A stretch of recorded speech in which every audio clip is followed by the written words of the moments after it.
সৎপাত্র সুকুমার শুনতে পেলাম পোস্তা গিয়ে তোমার নাকি মেয়ের বিয়ে।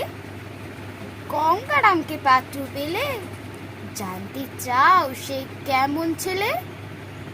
মন্দ নয়, সে পাত্র ভালো, রং যদিও বেজায় কালো, তার উপরে মুখের গঠন অনেকটা ঠিক পেঁচার মতন। বিদ্যে বুদ্ধি বলছি মশাই, ধন্যী ছেলের অধ্যাবসায়।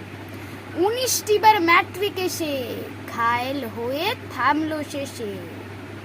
বিষয় আশয় গরিব বেজায়, কষ্টে সৃষ্টে দিন চলে যায়। মানুষ তো নয় ভাইগুলো তার, একটা পাগল একটা গুয়ার, আরেকটি সে তৈরি ছেলে।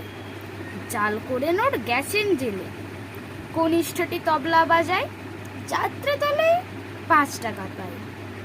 গঙ্গারাম তো কেবল ভোগে পিলের জ্বর আর পাণ্ডু রোগে, কিন্তু তারা উচ্চ ঘর কংসরাজের বংশধর। শ্যামলাহিরি বনগ্রামে কে যেন হয় গঙ্গারামের। যা হোক, এবার পাত্র পেলে, এমন কি আর মন্দ ছেলে। নমস্কার। আরও নিত্য নতুন কবিতা পেতে চ্যানেলটি সাবস্ক্রাইব করে দেবেন। ধন্যবাদ।